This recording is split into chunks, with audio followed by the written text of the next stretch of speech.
Hello everyone and welcome to Nerd Goblin Art. I'm Lula. I have been on Temu a couple of weeks ago, these ones, and this is a beautiful wolf and it's got some really cool detail. And if you've watched me for a minute, you'll recognize this one. I used it a few weeks ago in my first ever wreath making autumn mold, and it is a fox with flowers. It is really very pretty. So I need to get some epoxy resin, so there's only one thing we can do. Let's go play. And of course, if I'm using epoxy resin, I need gloves, which means magic. So I've got my gloves and I've also got my epoxy resin mixed up. It is a 1-to-1 resin. I've already had it in the mixer and now I'm adding some black mica powder, and I decided that was way too much. I have also, spoiler, I've made up too much resin as well. I overestimated, but that's absolutely fine because, as you know, I always have something waiting in the wings just for this occasion. So I'm just making sure to mix this up thoroughly, and I'm giving it a good powdering of my diamond frost glitter. This isn't essential or anything. I just wanted it as a little extra, little like delicate type thing at the end. But you'll see. So I'm popping this into my debubbler because these are pretty detailed molds, so only 5 minutes, that's all it takes. So I'm giving them a spray with my isopropyl alcohol. Now I use 99.9% and I purchased mine from Amazon and it is really great. I've been using it since I started and I continue to use it because it seems to work perfectly fine for me. So I'm not filling these molds all the way to the top straight away.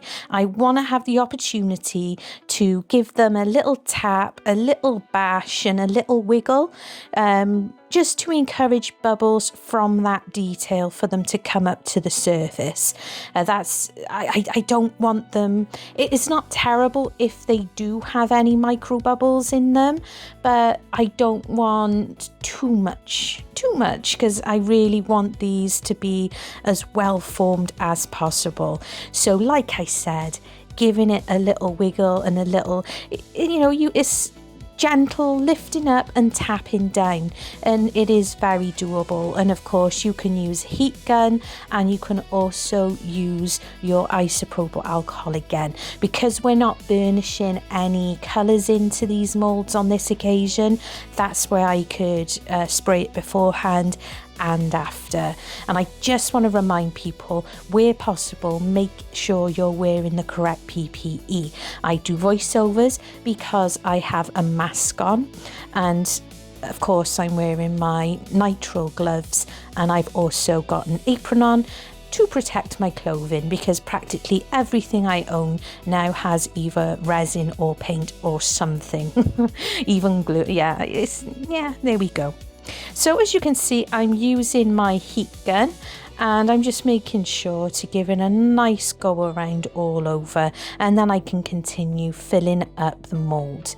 Another spoiler alert, although I'm working on a level table, for some reason this wolf mold, I don't notice straight away that it starts leaking out the one side. Always make sure you're being vigilant. Thankfully I did notice before it became too much, but it is a pain to have to clean up. And and if you don't happen to notice and perhaps you walk away, you could come back to an absolute mess. So always hang around for a little while, just 10 minutes or so while your makes settle down, and you can always keep an eye on them as well for any bubbles and stuff like that. So another spray of some isopropyl alcohol. I don't want them domed at all because they are going to be going onto canvases. So I'm happy for them to, yeah, to not be, basically, there's no need, because it just adds, you know, to it, to like the bulkiness when you want to glue it flat. I know what I mean. Ignore me. Don't ignore me, but you know, I'm just waffling, really. Oh, dearie me. So how you doing? How's everybody doing? How is your week so far? If I'm correct, this is a Wednesday video. So I hope that you're having a good week so far, regardless of whether you are resting, working, just enjoying your time, whatever. So this is a snail skull mould. Again, I found him on Temu. It's a really cool mould. I've only actually attempted to cast this once, and I used Aquacast on that occasion, and I did not get his little antennas out, so that's why I'm making sure to give a good squeeze in the head area where those antennas are, and using my silicone tool to go down into there. And it is a really cool mould, I gotta be fair. If you're a fan of skulls and snails, hooray, this is perfect. I am a fan of both. I love snails. I think they're awesome. So I'm quite happy casting this guy again. And as you can see, I'm just keeping an eye on the makes and making sure I'm cleaning up as I go also. But watching, can you see up in the corner, up on the corner of the foxy there? Yes, that resin is going down. It is disappearing. But as I said, I did notice. Now, the hearts, these are just simply something that I always do as extra if I've got a little bit of resin left over. And these either go away as little pocket hugs with orders, or if I'm not that bothered by them, I'll put them in my bitch jar, and they are perfect for helping load up any other moulds that maybe I'm a bit short on resin on. I can just plop them in and, you know, raise the levels. So I'm just using a little bit of sellotape just to get rid of those little bits, just easier on cleanup afterwards. So there you go. And it comes out of the mould really lovely, because it's one of those proper squishy moulds. I think it's intended for candle making, perhaps, very possibly, but they are very soft. And we nearly just one antennae, just one, not fully there, but that's always able, you're always able. I was just checking to see if the end wasn't in there. It was definitely a bubble. So I can fix that. I can do it with a glue gun. I could do it with UV resin. I forgot what it's called, but isn't it awesome? Check out the detail. I really like him. I really like him very much so. So I'm going to demold the fox first. And of course, as you recall, we didn't colour the mould at all. This is just coming out black, and I did add the glitter to it, but that's just something to have in the little bit of the finer detail. And isn't that beautiful? These moulds are so absolutely gorgeous. My other one, the other one I cast with colour on the reef, it's on my front door still. I haven't gotten around to doing a Halloween one yet. I don't know if I will have the time, but we'll see. Now this guy, this is Mr. Wolf. I think it's a wolf. It looks very wolfy, doesn't he? Isn't he lovely? And look at that detail. Absolutely gorgeously stunning. But he's not finished, not by any way, shape or form. None of these are finished. As you know, I very much like giving them an evening coat, and that is what we're going to do, and that's what I'm going to show you. And it's done very, very simply. So this stuff is Ribbon Buff. I purchased this from Amazon, and yes, it can be expensive when you're buying it on its, on their own because you can get several colours. But if you buy them as a set of 3, you can get a combination. I chose to have the silver, antique gold and the gold leaf. Bob's your uncle. You know, it's less than 20, I think it's around £18, something like that for the 3 of them. So that's pretty good. And it is as simple as this. If you want to use a brush, by all means go for it, use a brush, but it is absolutely fine just on a little bit on your finger. And as you can see, I put a little bit on a piece of scrap card that I've got hanging around, and I'm just dabbing my finger into it, and then almost like using my finger like a dry brush. And you'll watch you watch now, tap it in, and then I brush off a little bit from my finger, and then I'm going in the direction, like against, I'm going down of the detail. You know, keep moving it round, figure out where you want it to be, and it really is wonderfully effective. This is a lot harder to clean off than many other things are, like the acrylic paints and the chrome markers and stuff. It does take a little bit more to clean off if you get any in areas that you don't want it, but it does come off. You just need to take your time. You use your isopropyl alcohol. Well, I use my isopropyl alcohol with the assistance of maybe a micro brush or even just a wipe, and I dab it in. But I was quite happy with this, and I don't believe I needed to do any cleanup on the areas of this one. But check that out. How long has that taken? Just a few moments. We've gone from a cool resin creation. It was still cool as it was, but check that out now. Very, very cool. And it does take a little bit of practice. I'm not gonna lie.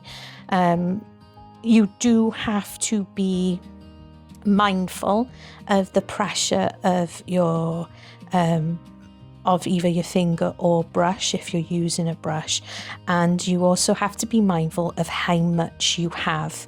So bear that in mind and practice a little bit. Maybe if you do want to have a go at doing this, do a little bit of practicing and then work up to the bigger pieces, or the more the pieces that you want specifically for an occasion. So this is a metallic pen, and I believe it's a J Diction metallic pen, and I just want to give him colour on his eyes. I'm not going to do any other detail to them because it really would take away from it, but doing a few layers of this metallic blue along with the silver highlights, it's gonna pop, and it will take 2 to 3 coatings of that metallic marker just to get it where you want it. So again, just the waiting game, wait for it to dry, go back in, wait for it to dry, go back in. So with the Fox, I'm going to use the Antique Gold. I don't know why, this one's a little bit runnier at the moment, so I'm having to wipe off a little bit and pour some. I'm not quite sure how to go about that. I might try and contact Rub and Buff for the people who make Rub and Buff, and just query it. But we'll see. It just might be because it's been sitting on a shelf for a long time, perhaps.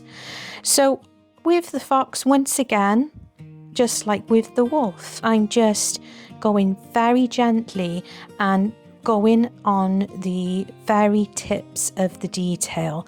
And you can go back and forth and come back around, because obviously my finger can't reach down into where his chest lifts up a little bit, so I'll angle that so I can get on the tips of that.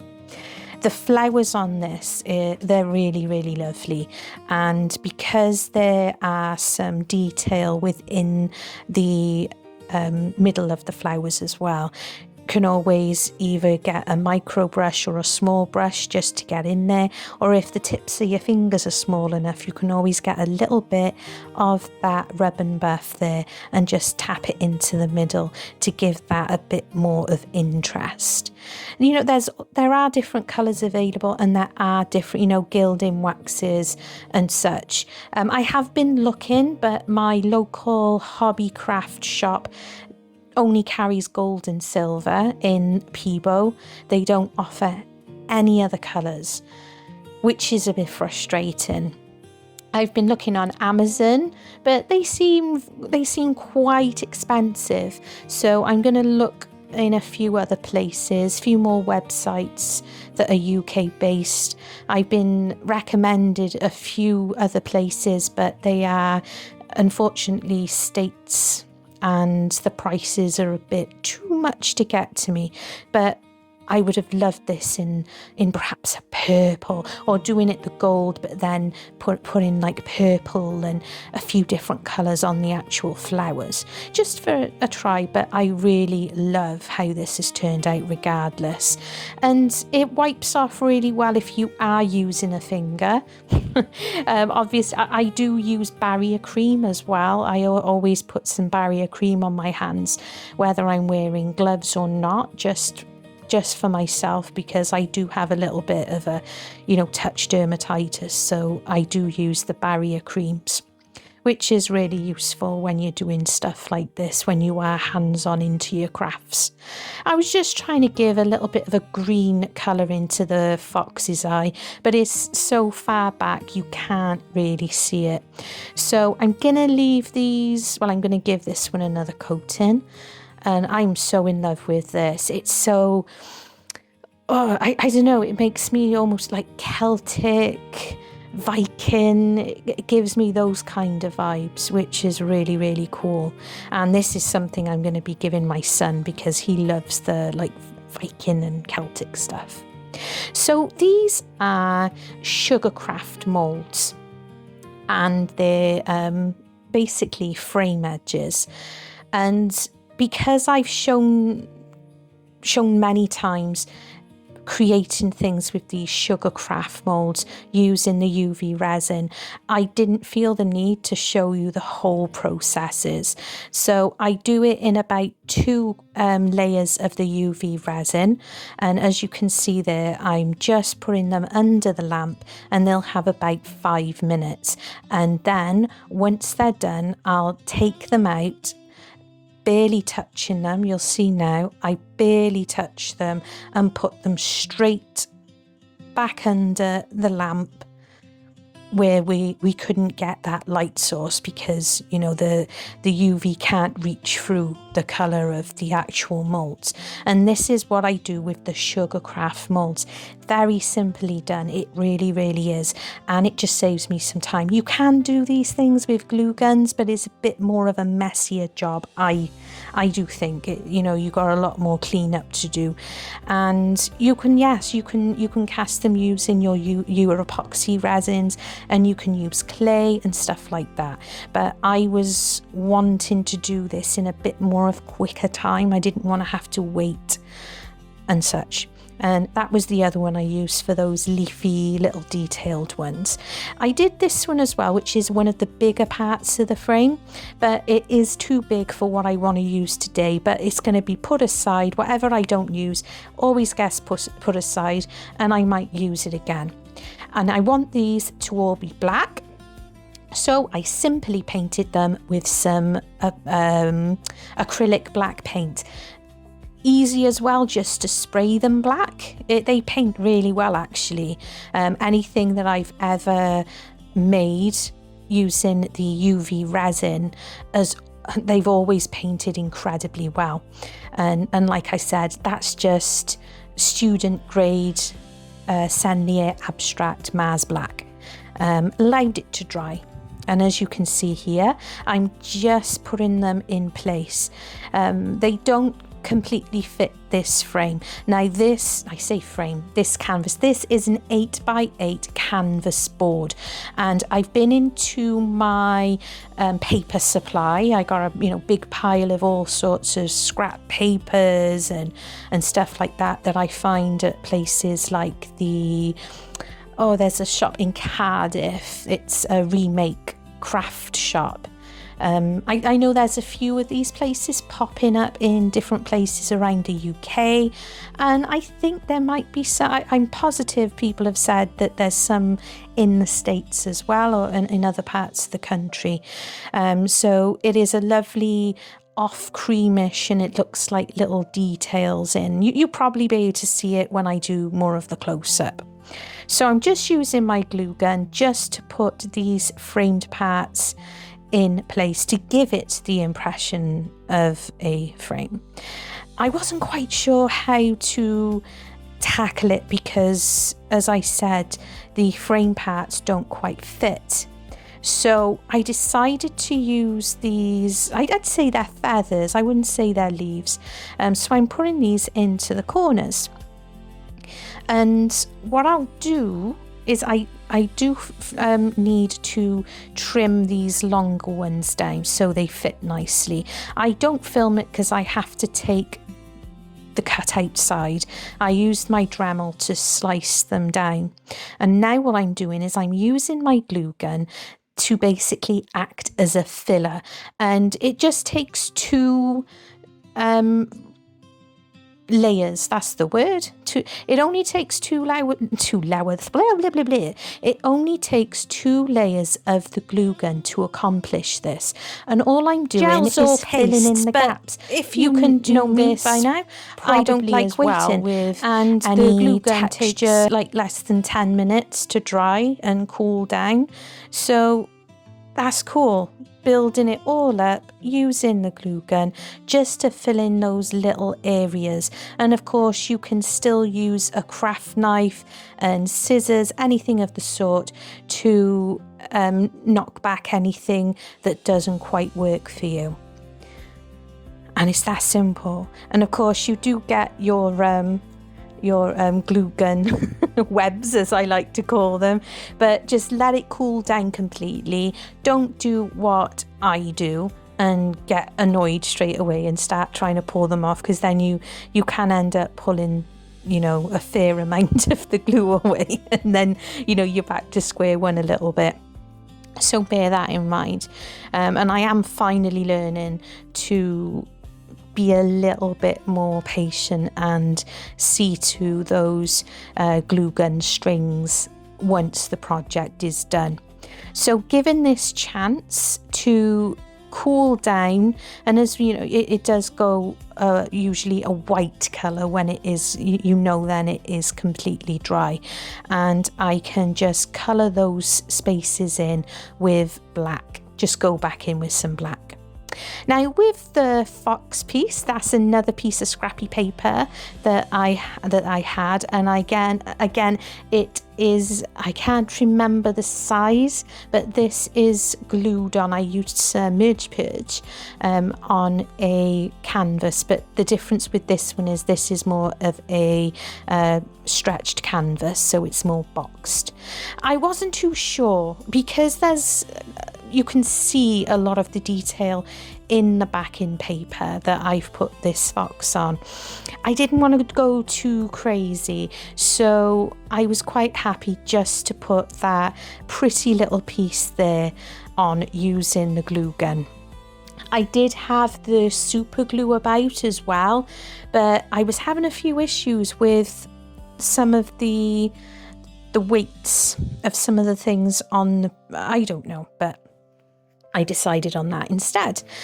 I was just checking to see if it would benefit from any of these frames that I made while I was doing, carrying on and filming and stuff. And I think that's enough. I don't think it needs it, whereas the wolf piece did, because of that amount of space he's sitting on. I'm just coming back in with the antique gold rub and buff and just as I did with the fox itself, rubbing it along the detail of the, I don't know what to call them, bit of framing, the framing, I'm not sure. Somebody please tell me if there's a name for these little things.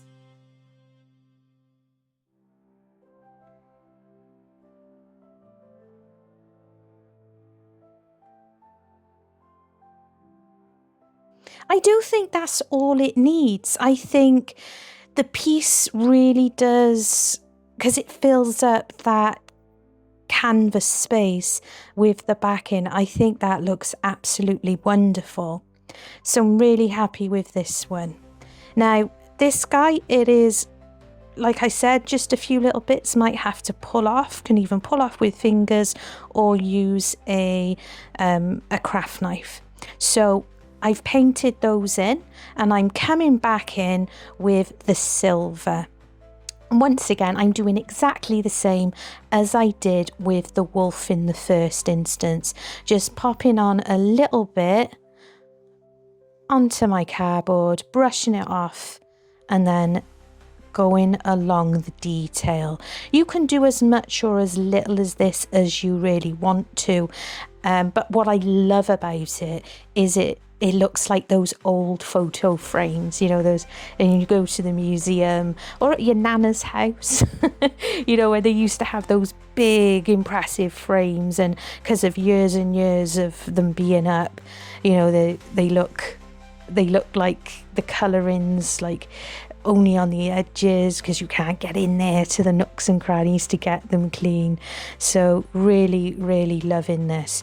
And again, I'm considering whether I should build things up around this wolf, but I couldn't think of anything, and I thought that the piece speaks for itself. I really do. Perhaps the only thing I would potentially do a little bit different or change a little bit is the backing paper. I could have added some sepia wash to it perhaps, or a bit of dirty down or something, just to give it more of that aged look. But I just think it's really cool as is, and it doesn't do any harm at all looking the way it does.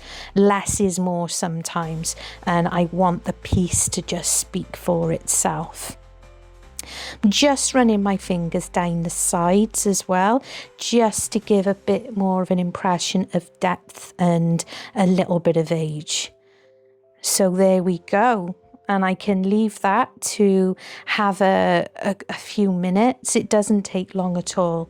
The rub and buff really doesn't take long to set in place at all, because the second, in general, like I said, it's not like the acrylic paints and the acrylic paint pens and such. In general, with those, you can quickly swipe away with your finger and it'll come straight off. Not with this stuff. It's a little bit different.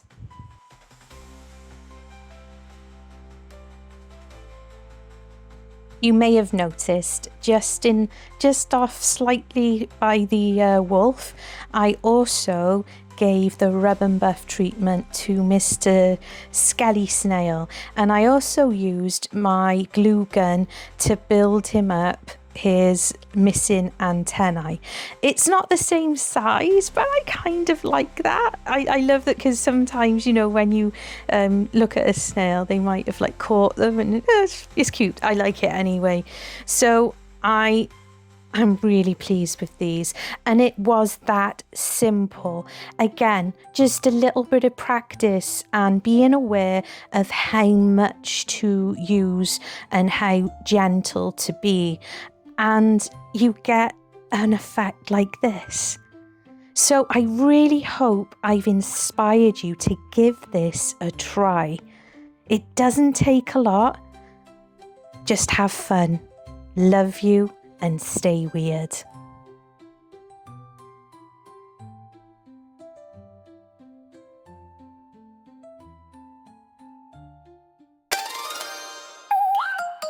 Her fingers dance like spiders.